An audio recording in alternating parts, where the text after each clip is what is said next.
듣고 문을 열면이라는 제목으로 말씀을 나누고자 합니다.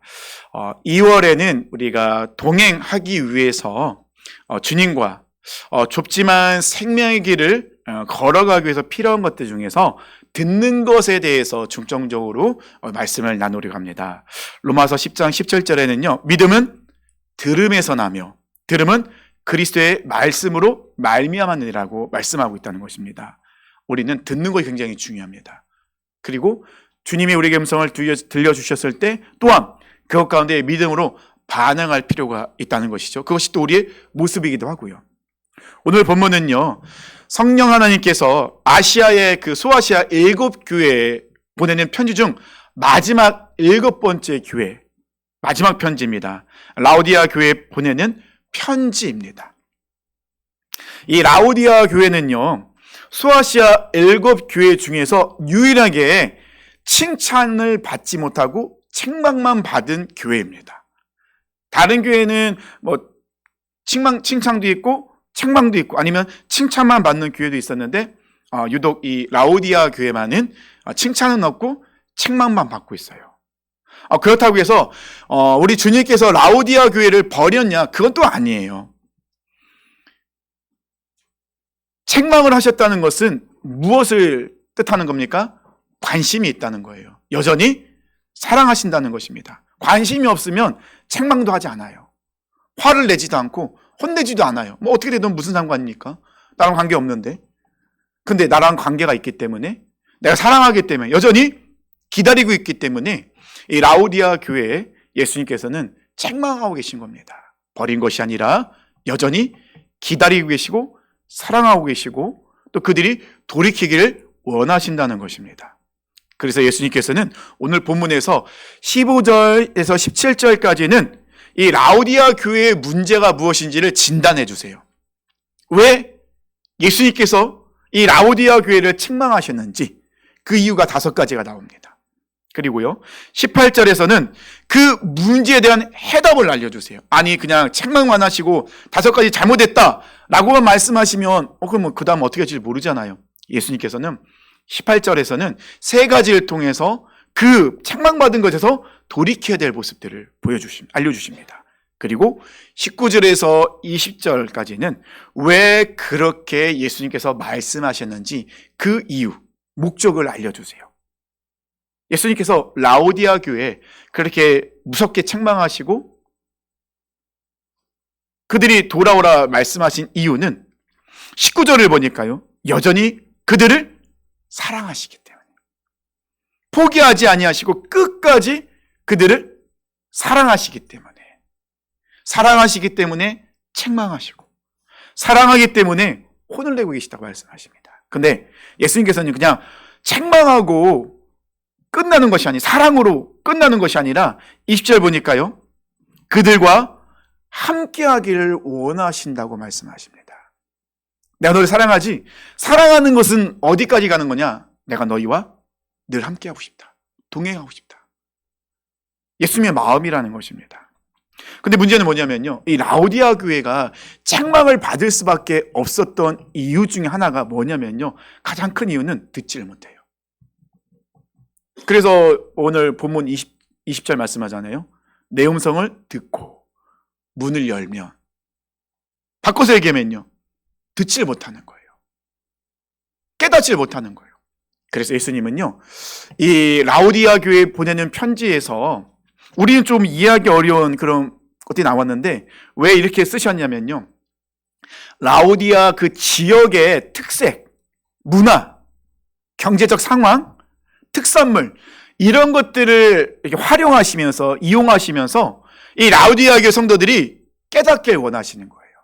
왜냐하면 그들에게 친숙한 부분들을 이렇게 빗대어서 설명하시기 때문에 비유로 설명하시기 때문에 라오디아 성도들이 쉽게 이것을 깨달을 수 있고 예수님이 이렇게 말씀하신 이유가 여기 있구나라고 알 수 있다는 것입니다. 그리고 강력하게 명령하십니다. 뭐라 명령하십니까? 열심을 내서 회개하라. 반드시 돌이켜야 된다. 이건 명령입니다. 권유가 아니라 부탁이 아니에요. 명령입니다. 너희들이 이런 것들이 잘못했고 알려줬잖아. 그러면 너희들이 이제는 내 음성을 듣고 회개하라. 그리고 마음의 문을 열어야 된다. 예수님께서 그렇게 말씀하십니다. 그러면 예수님께서 이 라오디아 교회의 문제가 무엇인지, 예수님께서 진단하신 문제가 무엇인지 봤으면 좋겠습니다. 그들의 문제는요, 미지근한 자기 만족에 빠져있는 신앙생활이었어요. 15절 16절 보니까요, 내가 내 행위를 아노니, 그러면 지금 라오디아의 성도들이 어떤 모습으로 신앙생활하고 있는지가 나타난다는 겁니다. 네가 차지도 아니하고 뜨겁지도 아니하도다. 네가 차든지 뜨겁든지 하기를 원하노라. 내가 이같이 미지근하여 뜨겁지도 아니하고 차지도 아니하니 내 입에서 너를 토하여 버리리라. 자, 라오디아의 성도들에 대해서 예수님께서 책망하시기 전에 15절 16절 말씀하시는데 왜 갑자기 뜨거운 물과 차가운 물을 말씀하고 계실까? 잘 모르잖아요. 왜 그러냐면요, 라오디아 지역은요, 물이 좀 부족합니다. 그래서 수로를 만들었어요. 그 지역에 있는 온천 지역이 있거든요. 히에라폴리스라는 지역이 있는데 여기는 온천 지역에 뜨거운 물이 나와요. 그래서 이 라오디아 지역에서는 이 히에라폴리스에서 수로를 연결해서 뜨거운 물을 받아옵니다. 뜨거운 물을 받아오는 이유는 무엇이냐면요, 그들의 그 치료 목적으로 뜨거운 물을 받아옵니다. 그리고 주변에 있는 골로새 지역에서는 냉수, 생수를 받아옵니다. 이 수로를 통해서요. 왜냐하면 물이 부족하잖아요. 그러면 이 수로를 통해서 이 냉수, 생수, 그들이 갈급함을 해소하기 위해서 이렇게 물을 수로로 받아오게 된다는 겁니다.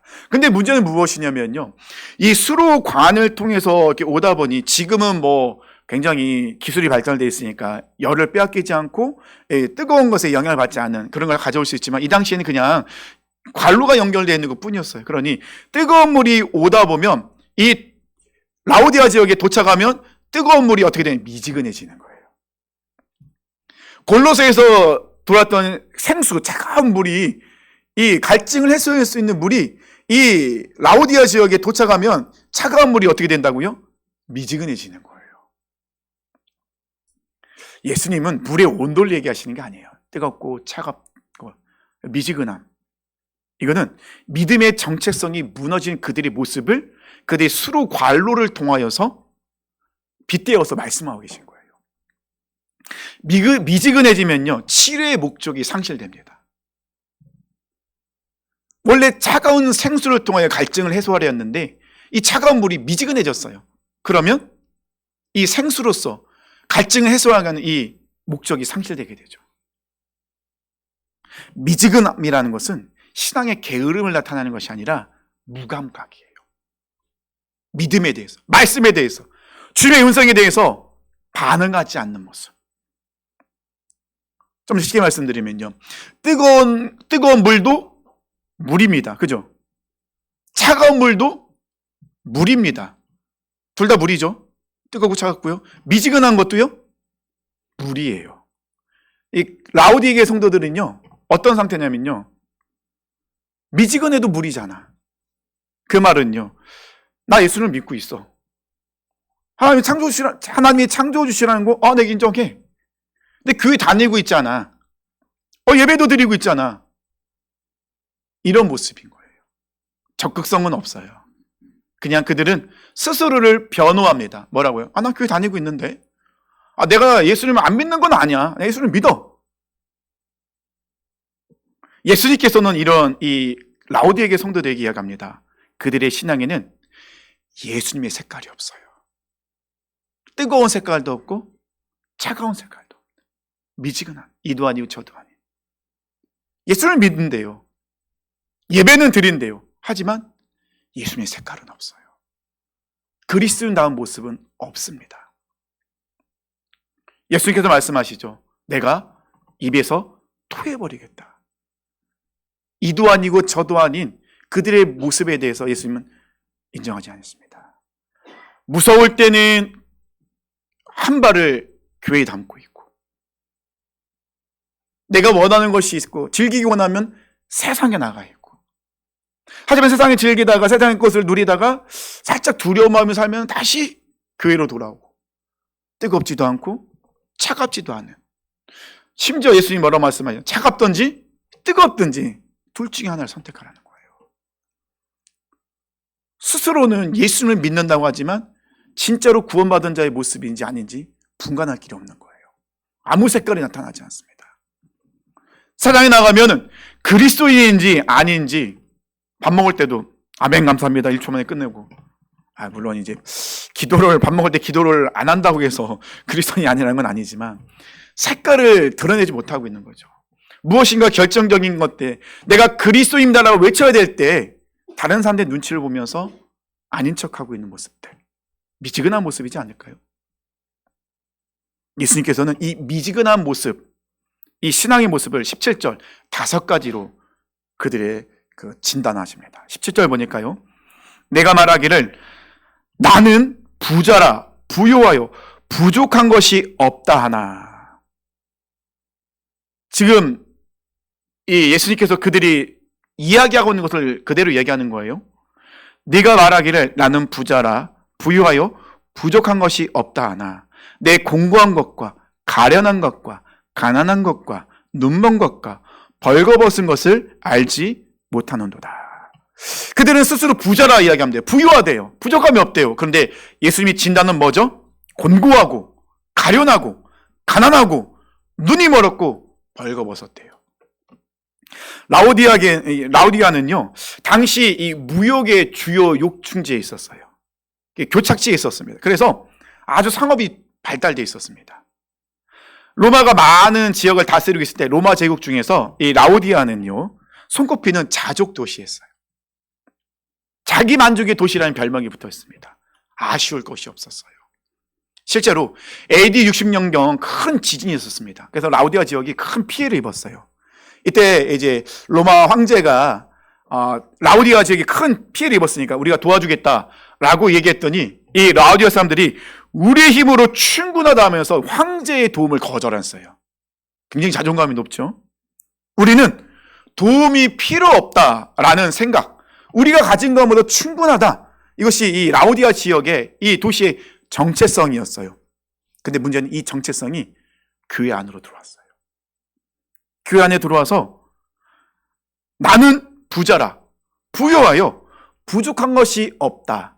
이것은 라오디아 사람들이 얘기한 것이 아니라 이 라오디아 교회에 보낸 편지잖아요. 그러면 라오디아 성도들이 뭐라고 외치고 있다고요? 뭐라고 이야기하고 있다요? 우리는 부유하다, 부자다, 우리는 부족한 것이 없다. 이것이 그 당시 라오디아 성도들의 고백이었다는 것입니다.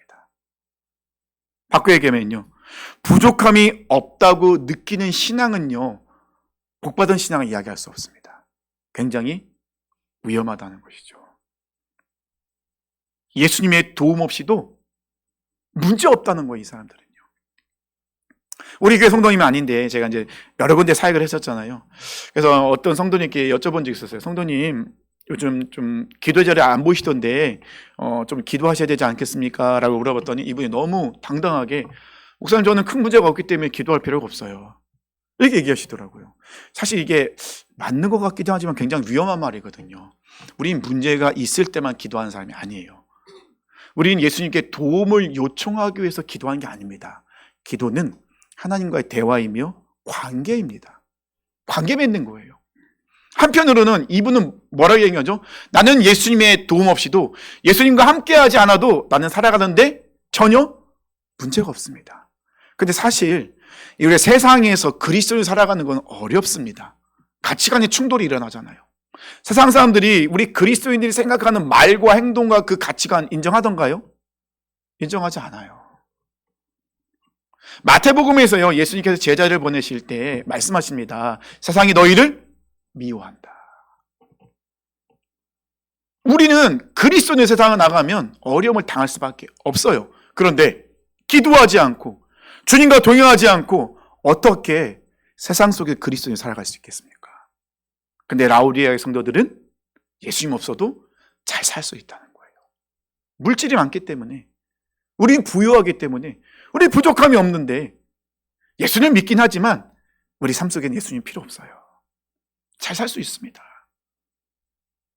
실제로 외적으로 풍부했죠. 황제의 도움을 거절할 정도로 능력 있는 모습들이었습니다. 자기 만족에 빠져 있다 보니 영적으로 무너지고 죽어간다는 것을 전혀 알지 못하는 이 라오디아 성도들의 이 뜨뜻미지근한 이 신앙이 참 문제였다는 것입니다. 그래서 예수님께서 5가지를 진단해 주십니다. 내 공고한 것과 가련한 것과 가난한 것과 눈먼 것과 벌거벗은 것을 알지 못한대요. 그들이 상태인 건데 그들은 이런 모습인 것을 전혀 알지 못하고 있대요. 공고한 것은요, 스스로 빠져나올 수 없는 상태예요. 공고한 무엇과 연결되면 힘이 없기 때문에 내가 무엇과 싸워야 될지 몰라요. 싸움의 대상을 몰라요. 그리고 싸울 힘도 없어요. 근데 스스로는 뭐라고 이야기했습니까? 우리는 충분하다. 외적으로는 충분한 것처럼 보이지만 영적으로는 자신들이 누구와 싸워야 돼. 싸워의 대상도 모르고 싸울 힘도 없어요. 가련하다는 건 뭡니까? 도움 없이는 살 수 없는 상태입니다. 자기 인식과 하나님 인식이 완전히 반대인 상황인 거예요. 주님이 보시기에는 이 라오디아의 성도들이 너무 불쌍한 거예요. 스스로 부족한 것이 없다고, 도움이 필요 없다고 말은 하지만, 문제가 되지 않는다고 착각하고 있지만 실질적으로는 영적으로는 무너져 있기 때문에 일어날 힘이 없는 상태예요. 자기가 영적으로 어떤 상태인지를 전혀 알지 못하는 거예요. 가난합니다. 라오디아 지역은요, 금융 중심지입니다. 많은 금이 오고 갑니다. 많은 돈이 오고 갑니다. 은행들도 있고요. 풍족합니다. 근데 그 외적으로 풍부한 것이 부자인 그들에게는 영적으로 완전히 가난한 상태라는 걸 모르고 있는 거예요. 지금 잘 먹고 잘 살고 내가 하고 싶은 대로 떵떵거리며 살고 있는데 영은 죽어서 도저히 희생할 방법이 없는, 살아날 방법이 없는 그런 너무나도 가난한 상태. 외적으로 풍요로운 뭐합니까? 그 풍요로움이 천국에선 소용이 있던가요? 아무 소용없죠. 부유한 것 같지만 실상은 가난한, 영적으로는 영적인 거지인 모습이 바로 이 라오디아 성도들의 모습이었어요. 4번째 뭡니까? 눈이 멀었다는 것입니다. 분별력이 상실된 상태예요. 사실 눈먼 것은 그 라오디아 지역의 특산품과 연결이 있습니다. 이건 제가 나중에 다시 설명해 드릴게요. 지금 라오디아 교회 성도들은요, 외적으로는 무엇인가를 보고 있는 것처럼 보이지만 영적으로는 그들은 완전히 가려져 있는 자예요. 눈을 뜨고 있다고 해서 그들이 모든 걸 다 보는 건 아니잖아요. 영적으로 소경인 상태가 더 위험한데, 지금 라오디아 성도들은 이 물질과 문화와 이 환경에 눈이 가려져서 자기들이 어떤 상태인지, 영적으로 분별할 수 없는 무너져 있는 상태인지를 전혀 모르고 있는 너무 심각한 소경의 상태. 이것이 바로 라오디아 교회 성도들의 모습입니다. 마지막은요, 벌거벗은 상태죠. 죄에 완전히 노출되어 있습니다. 죄인지도 몰라요.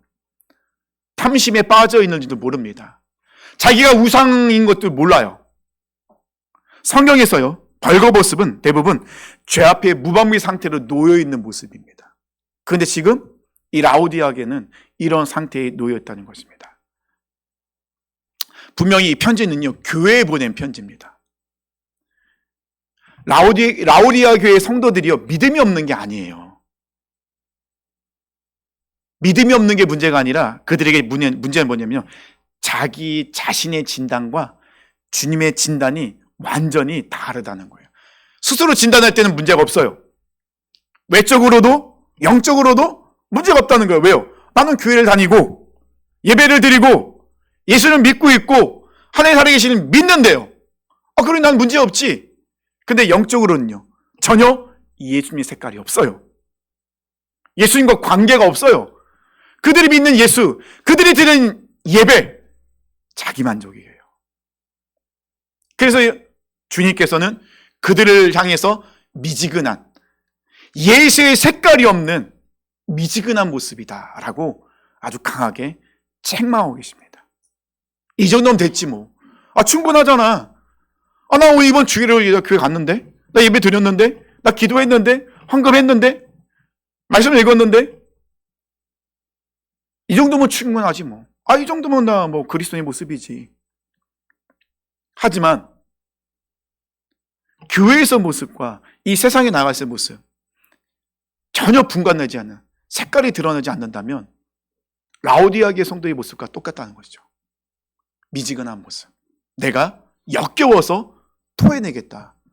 우리 예수님께서 말씀하고 계신 모습입니다. 사랑하는 성도님들, 5가지 우리 주님께서 진단해 주셨어요. 그리고 이 진단을 가지고 우리에게도 스스로 질문을 던져야 됩니다. 나는 지금 주님의 도움 없이 살아가고 있는가? 교회에서만이 아니라 세상에 나가서, 삶에서, 직장에서, 그 공동체에서, 학교에서, 학원에서, 내가 있는 그곳에서 나는 예수님 없이도 잘 살아가고 있습니까?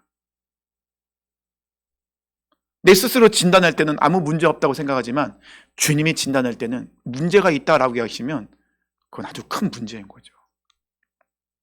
이때 이 순간이 가장 위험한 순간이라는 거예요. 자, 그래서 예수님께서 이 진단만을 끝내지 아니하시고, 그렇다면 우리가 어떻게 이 어려움에서 해결될 수 있는 3가지를 말씀하십니다. 18절 말씀 보니까요, 내가 너를 권하노니 내게서 불로 연단한 금을 사서 부요하게 하고 흰 옷을 사서 입어 벌거벗은 수치를 보이지 않게 하고 안약을 사서 눈에 발라 보게 하라. 3가지를 말씀해 주시는데, 근데 이 18절에 나와 있는 예수님께 주신 해결책의 핵심 포인트 2단어가 있습니다. 2단어는 뭐냐면요, 내게서와 사서라는 단어입니다. 이 내게서와 사서는 예수님께서 말씀하신 3가지의 해결책의 모든 것을 꿰뚫는, 관통하는 핵심입니다. 예수님께서 사라라고 말씀을 계속 하라거든요. 사라는 것은 뭐죠? 구입하라는 거잖아요. 근데 우리 오해할 수 있어요. 예수님께서 사라고 하셨다고 해서 은혜를 돈으로 거래하라는 말씀은 아니에요. 사라고 말씀하신 것은 지금까지 의지하고 있던 걸 다 내려놓고 오직 예수님께로 방향을 바꾸라는 초대인 거예요. 왜냐하면 우리는 그거 살 만한 돈이 없잖아요. 능력이 안 되잖아요. 사라는 건 뭐죠? 우리 힘으로, 우리 능력으로 사는 것이 아니라 이것이 바로 은혜다. 누구에게서 사라는 겁니까? 예수님에게서. 자, 이 2가지 핵심 포인트를 가지고 이 3가지 예수님께서 알려주신 해결책을 보도록 하겠습니다. 첫 번째는 뭐냐면요, 불로 연단한 금을 사서 부요하게 하라. 자, 왜 예수님께서 갑자기 이 금과 이 부요에 대해서 말씀하실까요? 왜냐하면 라오디아 지역 교회 성도들이 다 금도 많이 거래를 해봤고, 금도 많이 갖고 있고, 돈도 많이 갖고 부자거든요. 그러면 지금 라오디아계 성도들이 생각하는 부와 예수님이 생각하는 부가 다르다는 거예요. 우리가 갖고 있는 이 부요함은요, 사실 하늘나라 가면 아무 소용이 없어요. 장례식장 가면은 공평합니다. 아무도 이 세상에 가지고 있던 거 가지고 갈 수 없어요. 똑같습니다. 그렇게 많은 것을 가지고 있던 사람도 죽으면 빈손이에요. 아무것도 가지고 없던 사람도 죽어도 빈손이에요. 그런데 모든 사람들은 지금 어디에 가치관을 두고 있죠? 이 세상 부의 가치관을 두고 있어요. 당시에 가장 최고의 가치관이 금이었던 거예요. 이 라오디아계 지역에는. 그래서 예수님께서 말씀하십니다. 최고의 가치관은 세상적인 금이 아니라 고난을 통한 예수님께 연단된 믿음이다. 불로 연단된 금이라고 말씀하시잖아요. 불은요, 우리 안에 있는 그 더러운 것들을 깨끗하게 정결하게 만드는 것입니다. 예수님께서는 계속해서 말씀하고 계시죠. 너희들이 생각하는 이 금이라는 가치관보다 더 중요하고 본질적인 것은 무엇이냐? 예수님을 통하여 다듬어진 믿음이라는 거예요. 근데 라오디아 성도들은 예수님을 다듬어진 믿음을 구하지 않습니다.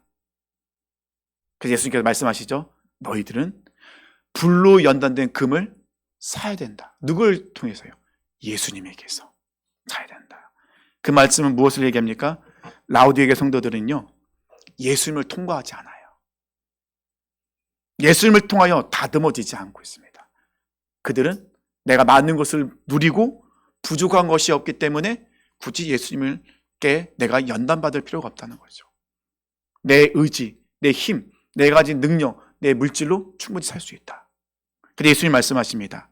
그것이 정말로 심각한 너희들의 문제다.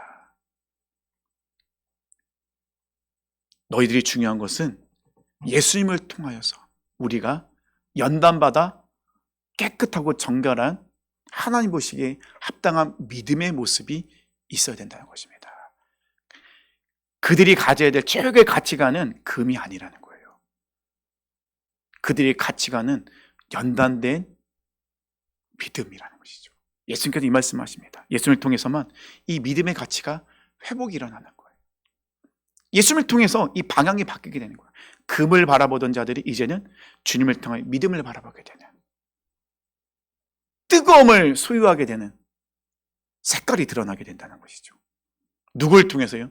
예수님을 통해서. 두 번째는요, 흰옷을 사라. 왜 갑자기 흰옷을 사라고 말씀하셨을까요? 라오디아 지역에는요, 검은 양모 산업이 발달되어 있었습니다. 근데 굉장히 고급스러운 옷이었어요. 굉장히 유명했다고 합니다. 그래서 이 고급 검은 옷으로 유명했던 곳이 라오디아 지역이에요. 예수님께서는 이것을 가지고 비교하십니다.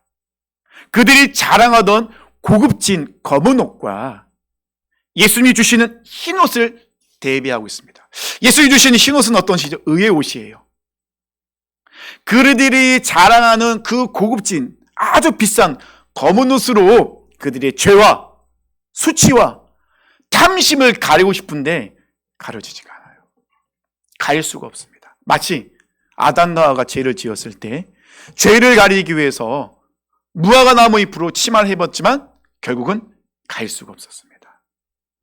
라오디아 지역 그 교회 성도들은요, 자기들이 갖고 있는 아주 고급지고 비싼 검은 옷으로 아무리 치장하고 감추려 하지만 죄를 감출 수가 없죠.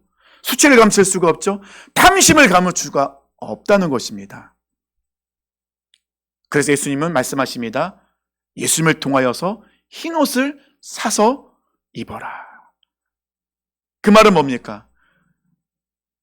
우리의 죄와 수치와 욕심과 우리 안에 있는 육적인 모든 것을 감출 수 있는, 가릴 수 있는 것은 오직 예수 그리스도를 통해서만 가능하다. 그런데 예수님은 가리는 걸 끝나게 아니잖아요. 예수님은 그것을 깨끗하게 씻어주시는 분. 옷은 그들의 정체성을 얘기합니다. 검은 옷은요, 그들의 육적인 정체성이었어요. 하지만 예수님은 흰 옷을 말씀하십니다. 누굴 통해서? 예수님을 통하여 사서 입는 흰 옷. 그러면 예수님을 통하여 그들의 정체성이 회복된다는 것이죠. 아담과 하와도 죄를 가리고 싶었죠. 가려지지가 않습니다. 그 어떤 것으로도. 그래서 예수님께서 그들에게 주신 선물이 있죠. 가죽옷이었습니다. 동물의 희생으로 얻은, 피 흘려 얻은 가죽옷으로 그들을 죄를 덮어주시죠. 예수님을 상징합니다. 예수님 분명히 말씀하십니다. 흰옷으로 너희가 씻김 받을 수 있다. 흰옷은 누구에게서 나온다고요? 예수님에게서. 마지막 세 번째는요, 안약을 사서 발라라. 이 라오디아 지역에는요, 특산물이 하나 있습니다. 뭐냐면 이 안약 재료였어요. 그래서 이 라오디아 지역에는요, 유명한 안약 생산지가 있었대요. 로마 전역으로 이것을 수출하고 있었습니다. 아이러니하게도요, 이 라오디아 지역에는 안약, 눈의 질병을 고치는 안약이 생성되지만 사실 그들의 영적으로는 다 제대로 보지 못하는 자들이었어요. 외적으로는 약이지만 영적으로는 그 무엇으로 해결할 수 없는 그런 소경이 바로 이 라오디아의 성도들이었다는 것입니다. 보지 못하는 것이 문제가 아니라 본다고 착각하고 있는 거예요. 나는 제대로 믿음 생활하고 있다. 나는 구원받았다 착각하고 있는 거예요. 근데 예수님이 뭐라고 진단하십니까? 아니다. 너희들은 안약을 사서 발라야 될 정도로 눈이 감겨져 있다. 분별력이 없다. 그래서 예수님께서 말씀하시죠. 이 안약도 예수님을 통해 사야 된다. 성령님의 조명하심. 성령님이 우리 안에 들어오실 때 우리는 바른 것을 볼 수 있습니다. 빛을 볼 수 있습니다. 말씀을 통한 분별력이 생긴다는 것이죠. 라오디아 교회 성도들은요, 교회는요, 버림받은 것이 아닙니다. 하나님께 그들에게 기회를 주시죠. 19절 20절이죠. 무릇 내가 사랑하는 자를 책망하여 징계하노니. 지금 분명히 말씀하셨잖아요. 라오디아 교회 성도들을 예수님은 사랑하고 계시대요. 그들이 그래서 책망하면서 징계를 내리고 있대요. 왜요? 변화되어야 되니까요. 깨달아야 되니까요. 그러므로 내가 열심을 내라, 회개하라. 방향을 돌이키라는 것입니다. 그럼 그들은 왜 방향을 돌이키지 못하느냐? 20절 나와 있죠. 볼지어다 내가 문 밖에 서서 두드리노니 누구든지 내 음성을 듣고 문을 열면 내가 그에게로 들어가 그와 더불어 먹고 그는 나와 더불어 먹으리라. 문을 열기 위해서는요, 가장 먼저 해야 되는 게 뭐냐? 들어야 돼요. 음성을 들어야 돼요. 어떤 분의 음성이죠? 주님의 음성. 이 세상에는 얼마나 많은 소리들이 있습니까? 얼마나 많은 소리들이 우리에게 들려집니까? 사랑하는 성도님들, 그 많은 수많은 소리 중에 정확하게 주님의 음성을 듣고 계십니까? 라오디아 교회의 문제는요, 복잡하지 않아요. 주님이 없어도 된다고 느끼는 미지근한 신앙. 예수님께서 왜 문을 두드리고 음성을 듣고 문을 열라고 말씀하십니까? 예수님의 음성이 들리지 않았던 것이 아니에요. 정확하게 얘기하면요, 라오디게 성도들은요, 예수님이 말씀하시지만 안 들은 거예요. 그들은 이야기하죠. 언제 우리에게 얘기했습니까? 근데 예수님이 뭐라고 말씀하십니까? 지금도 문 밖에 서서 두드리고 계시대요. 음성을 그들에게 말씀하고 계시대요. 들리고 있는 거예요.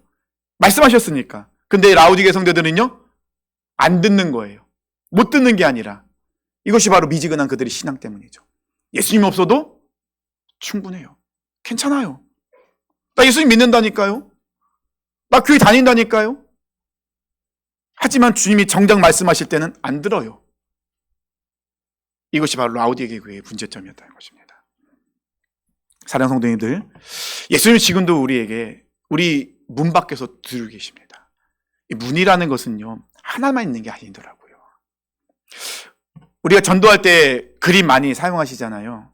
예수님이 그 밖에서 문을 두드리고 계신데 그 문에는 문고리가 없어요. 사실 이건 전도를 위한 그림은 아니에요. 이거는 오늘 본문의 말씀 3장 20절을 가지고 그린 그림입니다. 그럼 누구에게 하는 말씀이죠? 우리에게 하시는 말씀이에요. 우리를 향한 그림인 거예요. 예수님이 능력이 없어서 문을 못 여는 게 아닙니다. 예수님이 한 번 문을 두드리고 가시는 분이 아니라는 거예요. 지금도 우리 문 밖에 서서 두드리고 계십니다. 말씀을 통해서, 설교를 통해서, 기도를 통해서, 우리 삶의 사건을 통해서 끊임없이 음성을 들려주시고 문을 두드리고 계신데 우리가 듣지 않고 있어요. 그래서 예수님은 우리 문을 열기 위한 목적이 아니에요. 문을 열린다는 것, 열고 예수님이 정말 하시고 싶은 건 뭐냐면요, 내가 그에게로 들어가 그와 더불어 먹고 그는 나와 더불어 먹으리라. 우리와 함께하길 원하시고 동행하길 원하시는 거예요. 그래야 우리 안에 예수 그리스도의 색깔이 나타나는 것 때문에 그래요. 라오디게 성도들은 문을 열지 않기 때문에 그들에게는 예수의 색깔이 나타나지 않습니다. 그러면서 스스로는 난 예수를 믿는다고 얘기하고 있죠. 그래서 예수님이 말합니다. 역겹다. 내가 뱉어버리겠다. 무서운 말씀이죠. 근데 그걸로 끝나지 않잖아요. 그래서 내가 지금도 너희를 사랑하기 때문에 문을 두드리고 있다. 음성을 들어야 문을 열지 않겠니? 말씀이 선포될 때 레마의 말씀을 받아들이고 문을 열어라. 사랑하는 성도님들, 주님께서 우리 가운데, 삶 가운데 두드리는 문이 있습니다. 자존심의 문을 두드리고요, 감정의 문을 두드립니다. 물질의 문, 건강의 문, 자녀의 문, 직장의 문, 삶의 영역에서 참 많은 문을 두드리고 계세요. 예수님이 없다고 괜찮다고 여겼던 우리 신앙의 문 닫혀있지 않습니까? 아니면 듣기 싫어서 닫아버렸던 말씀의 문이 있지는 않습니까? 말씀이 선포될 때 취사 선택하잖아요. 이 말씀은 괜찮네, 받아들여야지. 또 이런 말씀 하시네. 진짜 일주일 전에 살기 힘들어 죽겠는데 또 이런 말씀 하시네. 닫아버리고. 우리 사랑하는 성도님은 그렇게 문을 닫고 계시지 않습니까? 예수님은 지금도 우리에게 이 라오디아의 모습을 통하여서 말씀하고 계십니다. 문을 열어야 된다. 열기 위해서는 들으셔야 돼요. 말씀을 들을 때는 내가 듣기 좋은 말씀도 있어요. 좋아하는 말씀이 있죠. 하지만 대부분 선포되는 말씀은 내가 듣기에 거북한 말씀들이 많이 선포됩니다. 회개하십시오. 오늘 말씀 들었잖아요. 그리스도의 색깔이 없습니다. 역겨워 예수님이 다 뱉어버리신다고 하십니다. 얼마나 강합니까? 사실 듣기 쉽진 않죠.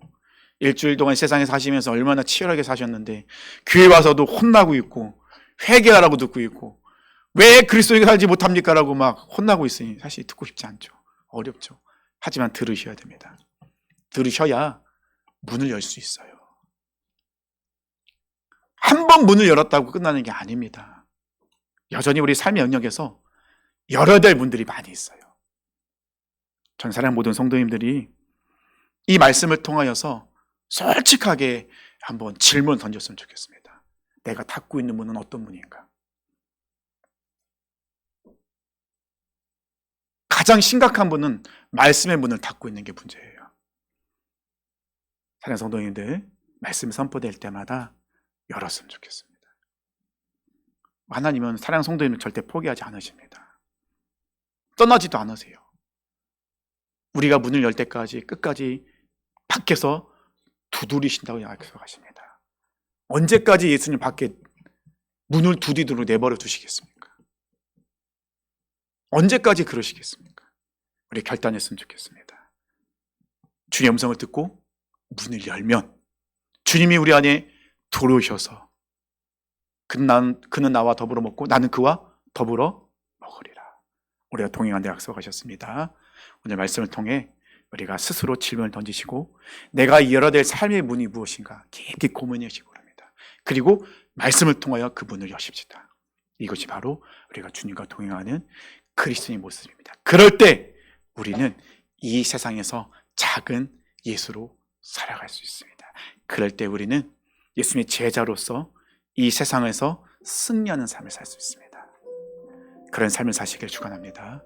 다시 자리에 일어나셔서 우리 주님 말씀하시면 찬양하며 나가길 원합니다.